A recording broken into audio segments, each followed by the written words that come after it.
Muchísimas gracias, Gustavo, Jorge, María Laura. Realmente para mí es un gusto, un gran placer estar nuevamente en Villa Mercedes, aunque sea virtual. Como bien dice María Laura, he estado en muchas ocasiones y siempre me han tratado muy bien, lo cual alienta el volver, ¿no? Pido disculpas por haber mandado en realidad un currículum no resumido, pues yo suelo tener uno mucho más resumido, y hoy se ve que cuando lo copié mandé uno que es más intermedio, donde tiene muchas cosas que en realidad son innecesarias para decir en una presentación. Pero bueno, ya está, eso salió de esa manera. Bueno, hoy atendiendo a la propuesta que me hizo Jorge hace unos días, la idea es analizar un poco lo que ha venido actuando la nueva Corte Suprema de Justicia de la Nación en materia de riesgo de trabajo. Si se puede, voy a intentar compartir la pantalla para que sea más fácil para ustedes. A ver.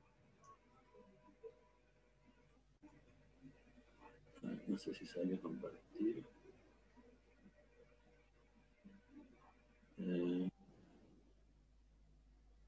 No sé si se está viendo compartida.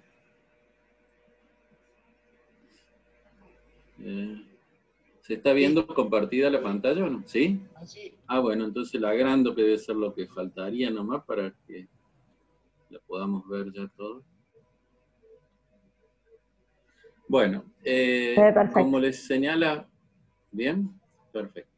Bueno, como les señalaba, yo quiero marcar un poco las diferencias entre esta Corte y lo que fue la Corte anterior.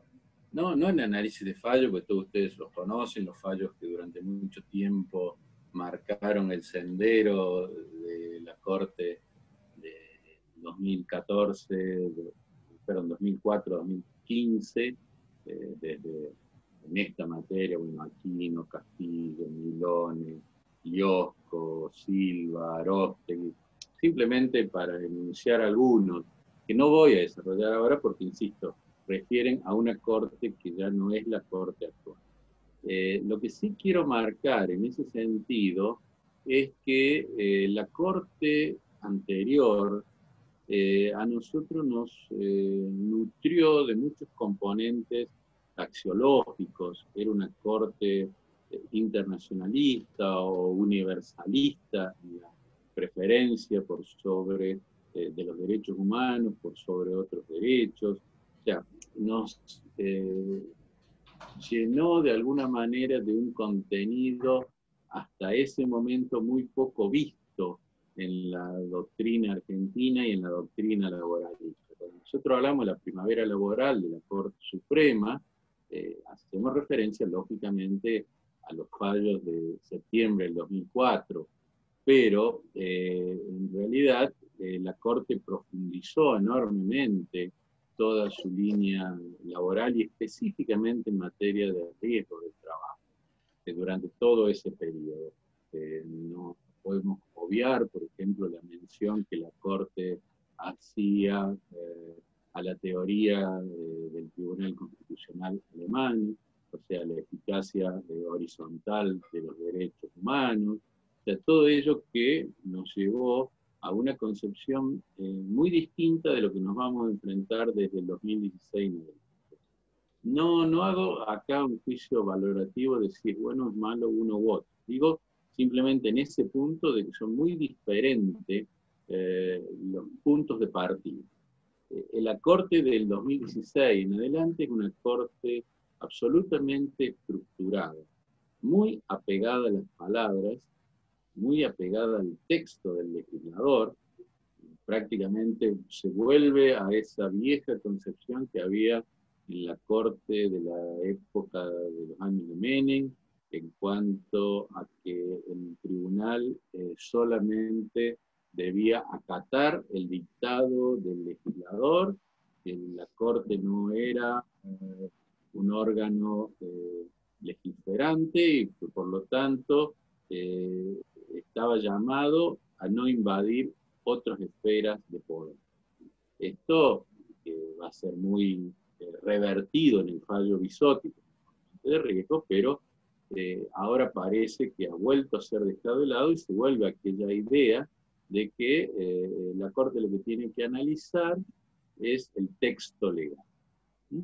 Y la claridad del texto legal sin entrar demasiado a verificar la constitucionalidad, que es un aspecto muy criticable porque la constitucionalidad es justamente uno de los ejes centrales de la Corte. La Corte es el intérprete supremo de la constitucionalidad de las normas. Por ende, dejar de lado ese argumento sobre texto de una invasión sobre otro poder del Estado, me parece que es muy poco feliz. Es una Corte además muy metódica, o sea, se mueve con una línea de razonamiento, y además es una Corte que privilegia en muchos casos aspectos procesales. Aspectos procesales que la Corte anterior, en aras a estos fines más superiores, si ustedes lo quieren llamar así, muchas veces dejaba de lado. Muchas veces no privilegiaba, sino que simplemente en algunos casos los mencionaba, pero en otros directamente los omitía. Ahora difícilmente esta Corte hubiera sacado, por ejemplo, un fallo como Silva, porque en Silva la Corte argentina de aquel momento admitió un reclamo sin ninguna declaración de inconstitucionalidad. Es decir, ingresó a ser reparable bajo el sistema de riesgo de trabajo una enfermedad no listada sin hacer ningún tipo de declaración de inconstitucionalidad. Hoy sería absolutamente inviable, y de hecho lo van a ver en algunos de los precedentes que he seleccionado para que esta tarde analicemos, ese tipo de análisis dogmático de la Corte. Pero bueno, hecho esta referencia, vamos a comenzar con una primera salvedad, que el primer fallo que voy a mencionar es de periodo anterior. Simplemente lo quiero mencionar, que es el caso Picón contra Fundición San Cayetano, porque en este caso la Corte deja de lado el artículo 1746 del Código Civil y Comercial de la Nación Nuevo.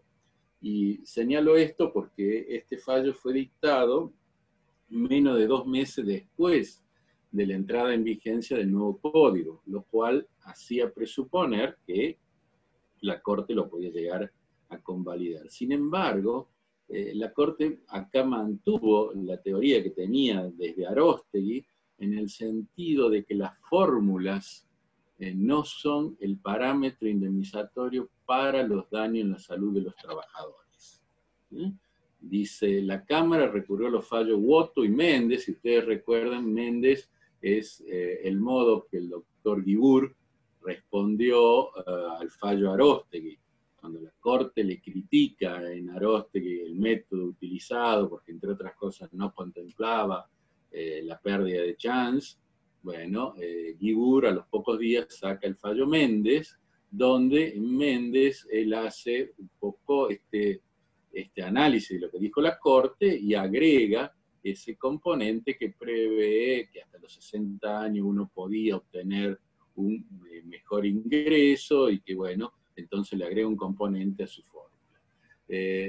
Por eso dice, la Cámara recurrió a los fallos Woto y Méndez no como un parámetro indicativo de daño, sino como el inexorable resultado de una operación algebraica en la concretización del perjuicio resarcible, insistiendo en el error de fondo, es decir, el uso de fórmulas.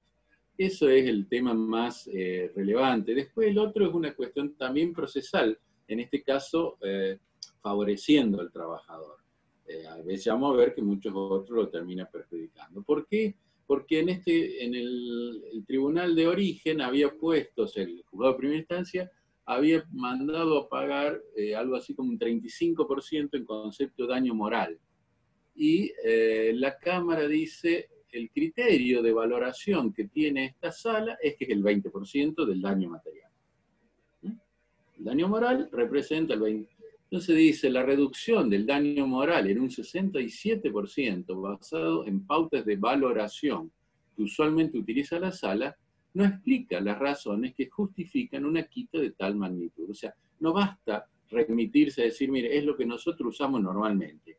No, tiene que justificar por qué ese uso normal que hace la sala autoriza a reducirle prácticamente en una cifra muy importante la condena.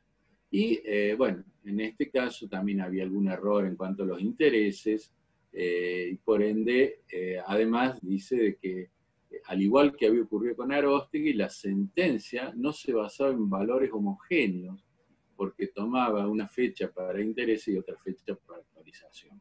Y prescindió de una adecuada ponderación de la situación de la parte actora que dijo que contemplaría, por lo que se lo revoca por sentencia arbitraria. Ya la Corte, en la última etapa del año 2015, ya la Corte había comenzado a hacer jugar con bastante precisión la doctrina de la arbitrariedad. Ya dejaba de lado un poco las líneas argumentales más extensas, insisto, basado en los tratados internacionales, sino se remitía fundamentalmente a la doctrina de la arbitrariedad. Bueno, y ahora sí vamos a comenzar con lo que fue esta catarata de pronunciamientos en materia laboral desde el año 2016 en adelante, y por supuesto que el primero que tenemos que mencionar es el fallo Expósito contra Provincia, porque en realidad este es un fallo raro de la Corte. ¿Por qué digo raro? Porque la Corte tenía que resolver simplemente si el RIPTE era aplicable a casos anteriores a la vigencia de la 26773 o no. Eso era lo único que tenía que resolver la Corte. La Corte podría haber dicho simplemente se revoca la sentencia porque el RIPTE no es aplicable a casos anteriores. Sin embargo, la Corte Nacional avanzó y cuestionó el tema de los accidentes in itinere, cuestionó el tema de la aplicación o del modo de aplicación del RIPTE sobre la fórmula, todos aspectos que no integraban la materia litigiosa.